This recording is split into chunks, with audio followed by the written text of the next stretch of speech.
Apakah kamu pernah mendengar cerita tentang surga? Surga adalah tempat yang indah, tempat yang menyenangkan. Tuhan ada di surga dan Tuhan ingin kita semua pergi ke surga suatu hari nanti. Tentunya kamu ingin masuk surga, bukan? Bolehkah saya bertanya? Apakah kamu yakin pasti masuk surga? Apakah alasan Tuhan mengizinkan kamu masuk ke surga? Banyak orang berkata, kita harus taat kepada orang tua, rajin beribadah, rajin berdoa, rajin berbuat baik, dan lain sebagainya. Tapi harus baik apa? Saya punya kabar baik untukmu. Ini kabar baiknya, surga adalah hadiah gratis dari Allah. Namanya hadiah, tentu kita tidak perlu membayar. Surga tidak didapat karena kita berbuat sesuatu, seperti rajin membaca kitab suci, rajin belajar, rajin berdoa, atau rajin melakukan perintah Allah yang lain. Surga juga tidak didapat karena kita layak atau pantas menerimanya. Seperti misalnya kita jadi anak yang pintar, anak yang rajin, kita tidak nakal, suaranya bagus, selalu juara di sekolah. Tapi sekalipun surga adalah hadiah gratis, semua orang tidak dapat masuk surga karena ada yang menghalangi, yaitu dosa. Kita semua adalah orang-orang yang berdosa. Dosa itu seperti kalau kita tidak taat kepada perintah Tuhan. Kita marah-marah, bertengkar, menyontek di sekolah, berbohong, berkata-kata kotor, berpikiran jelek, malas, dan lain sebagainya.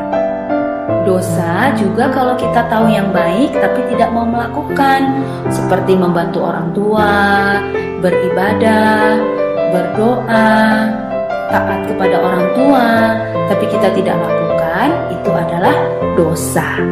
Dosa sudah mengikat hidup kita, sehingga kita cenderung untuk berbuat dosa. Kalau kita terus berbuat dosa, maka dosa kita akan sangat banyak. Nah, dengan dosa yang banyak seperti ini, kita tidak dapat menyelamatkan diri kita sendiri untuk masuk surga. Kita seperti orang yang tenggelam dalam lumpur hisap. Tidak mungkin kita menarik rambut kita untuk mengangkat diri kita, bukan? Nah, kita juga seperti itu. Kita tidak bisa menyelamatkan diri kita sendiri untuk masuk surga. Mungkin kita berpikir, kalau saya banyak berbuat baik, nanti ditimbang dosa dan perbuatan baik saya, sehingga saya bisa masuk surga. Tetapi itu tidak mungkin. Mengapa? Karena untuk masuk surga kita harus sempurna. Artinya tidak ada dosa satupun yang kita lakukan dalam hidup kita. Tidak mungkin kita menyajikan kue dari gula, mentega, tepung, dan 9 telur yang baik, tetapi sudah tercampur dengan 1 telur yang busuk. Kenapa? Karena 1 telur yang busuk itu sudah mencemari semua adonan yang baik. Itu sama seperti dosa kita. Sekalipun kita banyak berbuat baik, tapi kalau ada 1 dosa yang kita lakukan, itu sudah membuat kita tidak sempurna, sehingga tidak bisa masuk surga. Tapi Allah bisa menyelamatkan kita. Mari kita melihat cara Allah. Kita harus mengerti, Allah tidak seperti kakek yang baik, yang hanya mengasihi tetapi tidak menghukum kita yang berdosa. Allah juga bukan seperti polisi yang adil, yang hanya menghukum dan tidak mengasihi kita yang berdosa. Yang benar, Allah kita adalah kasih sekaligus adil. Allah yang kasih, Dia tidak ingin menghukum kita sekalipun dosa kita banyak. Tapi Allah yang adil harus menghukum kita sekalipun dosa kita hanya 1. Nah, inilah hukuman orang yang berdosa, yaitu disiksa selama-lamanya di dalam neraka.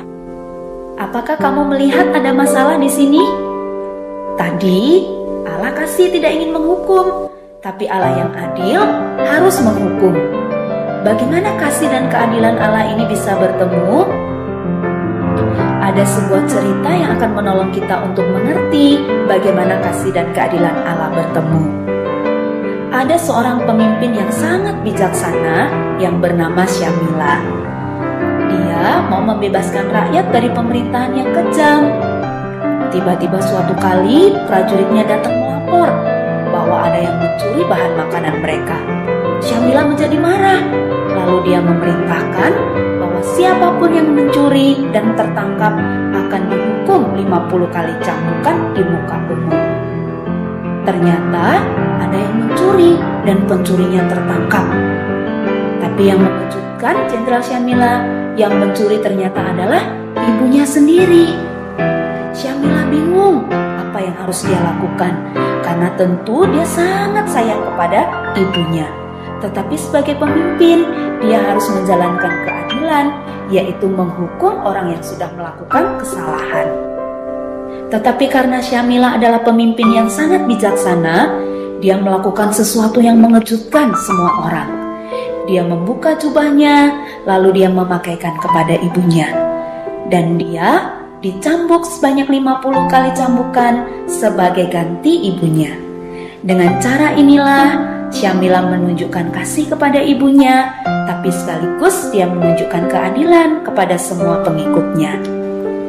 Demikian juga Allah mempertemukan kasih dan keadilannya melalui pengorbanan Yesus. Yesus adalah Allah yang menjadi manusia. Sekalipun dia Allah, dia mau datang ke dalam dunia, lahir menjadi manusia seperti kita yang kita peringati hari lahirnya pada hari Natal.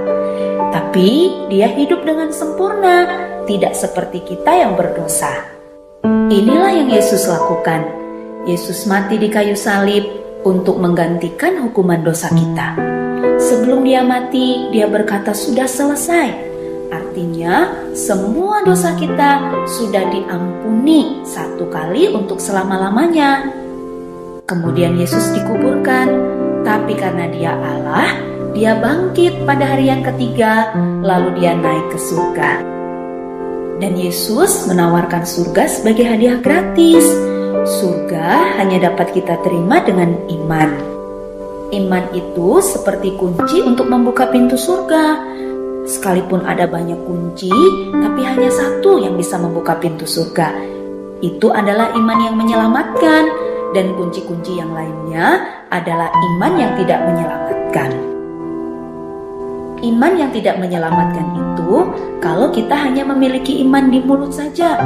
Artinya kita percaya sekalipun kita tidak mengerti, atau hanya sekedar ikut-ikutan seperti ikut beribadah, ikut berdoa, ikut membaca firman Tuhan, ikut memuji Tuhan, dan lain sebagainya. Tapi kita tidak mengerti, hanya sekedar ikut-ikutan saja. Coba lihat, hatinya masih kosong, tidak ada Tuhan Yesus. Ini adalah iman yang tidak menyelamatkan. Atau kita hanya tahu tentang Tuhan Yesus di kepala saja. Maksudnya, kita sudah tahu tentang Yesus, bahkan bisa menjawab semua pertanyaan-pertanyaan tentang Yesus, karena kita tahu dan bisa menghafal cerita tentang Tuhan Yesus. Kita tahu dia adalah Raja, dia Juru Selamat, dia disalibkan di Bukit Golgota, dia bangkit dari kubur, dan lain sebagainya. Kita bisa menghafal semua cerita itu. Tapi kalau hanya di kepala, kita tidak sungguh-sungguh percaya dalam hati, itu adalah iman yang tidak menyelamatkan. Atau kita hanya mempercayai Tuhan Yesus untuk dapat hal-hal sementara, seperti misalnya untuk mendapatkan mainan, untuk mendapatkan sepatu, untuk mendapatkan makanan yang enak, atau bahkan sering kita berdoa meminta Tuhan Yesus memberikan kita tubuh yang sehat atau kepintaran. Itu semua memang baik, tetapi itu hanya sementara selama kita hidup di dunia ini. Jadi, kalau kita mempercayai Tuhan Yesus hanya untuk dapat hal-hal sementara, itu bukanlah iman yang menyelamatkan. Iman yang menyelamatkan adalah percaya dengan segenap hati kepada Yesus saja sebagai Tuhan dan Juru Selamat yang sudah mengampuni semua dosa kita untuk masuk surga. Jadi, bukan karena kita berbuat baik. Ada satu cerita, ada seorang pemain akrobat yang sangat hebat bernama Blondin. Dia akan berjalan di atas kabel melintasi air terjun Niagara sambil mendorong kereta bermuatan pasir. Ketika Blondin berhasil, semua penonton bersorak-sorai. Tapi kemudian manajernya bertanya kepada penonton, apakah penonton percaya Blondin juga bisa menyeberangkan orang melintasi air terjun? Wah, semua penonton berkata, ya, saya percaya. Tapi manajernya bertanya lagi, siapa yang mau ikut? Mas, semua penonton terdiam, tidak ada yang menjawab. Tiba-tiba ada seorang anak kecil berteriak, saya percaya, saya mau ikut. Lalu anak kecil itu naik di atas kereta dorong dan Blondin membawanya sampai ke seberang dengan selamat. Nah, iman yang menyelamatkan itu seperti anak kecil ini, bukan hanya seperti penonton yang percaya di mulut saja, tapi mau mempercayakan dirinya untuk dibawa menyeberang. Jadi, iman yang menyelamatkan adalah kita mempercayai Tuhan Yesus dengan segenap hati sebagai Tuhan dan Juru Selamat yang sudah mengampuni semua dosa kita dan membawa kita masuk ke surga. Apakah kamu sudah mengerti bagaimana bisa masuk surga? Kalau kamu sudah mengerti, apakah kamu mau menerima hadiah gratis yaitu surga? Ini caranya. Kamu percaya kepada Yesus yang sudah mengampuni semua dosamu dan membawamu masuk ke surga, bukan karena kamu berbuat baik. Dan kamu mau menerima Yesus sebagai Tuhan dan Juru Selamat dalam hati, bukan hanya di mulut atau di kepala saja. Kamu juga harus bertobat, artinya meninggalkan semua dosa dan taat kepada Yesus saja. Kalau ini yang kamu inginkan, kamu bisa berdoa bersama-sama.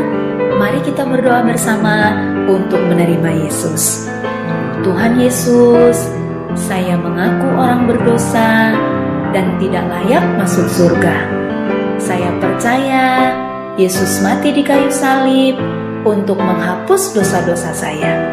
Ampunilah saya, masuklah dalam hati saya, menjadi Tuhan dan Juru Selamat saya. Amin. Inilah janji Yesus pada kita yang percaya. Yohanes 6 ayat 47 berkata, sesungguhnya barang siapa percaya, ia mempunyai hidup yang kekal. Artinya, Tuhan Yesus berjanji, Dia pasti menepati janjinya. Kita yang sudah percaya kepada Tuhan Yesus pasti masuk surga. Sekarang, karena kita sudah percaya kepada Tuhan Yesus, kita menjadi anak-anak Allah. Dan tangan Tuhan Yesus memegang tangan kita. Kita tidak akan pernah dilepaskannya. Sekalipun ada kalanya kita lemah, ada kalanya kita tidak taat. Tapi Tuhan tetap memegang tangan kita. Itu berarti yang menjamin keselamatan kita, yang menjamin kita pasti masuk surga adalah janji dan kesetiaan Tuhan Yesus, bukan kesetiaan kita sendiri. Itu seperti janji Yesus dalam Yohanes 10 ayat 28. Aku memberikan hidup yang kekal kepada mereka, dan mereka pasti tidak akan binasa sampai selama-lamanya, dan seorang pun tidak akan merebut mereka dari tanganku. Ini janji Tuhan Yesus kepada kita. Tuhan Yesus memberikan hidup yang kekal kepada kita yang percaya, dan kita yang percaya tidak akan binasa sampai selama-lamanya, dan tidak ada yang bisa merebut kita dari tangan Tuhan.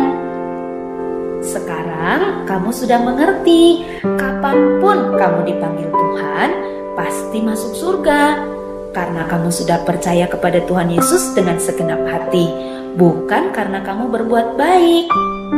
Tetapi sebagai orang yang percaya, kita harus berbuat baik. Itu kita lakukan untuk menyenangkan hati Tuhan dan sebagai tanda terima kasih kepadanya, bukan sebagai syarat untuk masuk surga. Sekarang kita sudah jadi anak-anak Allah, dan Allah ingin kita bertumbuh melalui membaca Alkitab, berdoa setiap hari, berbakti atau beribadah di sekolah minggu, bersekutu, dan bersaksi, menceritakan tentang Tuhan Yesus dan keyakinan kita masuk surga kepada orang lain. Jadi, ceritakan kabar baik ini kepada teman-temanmu.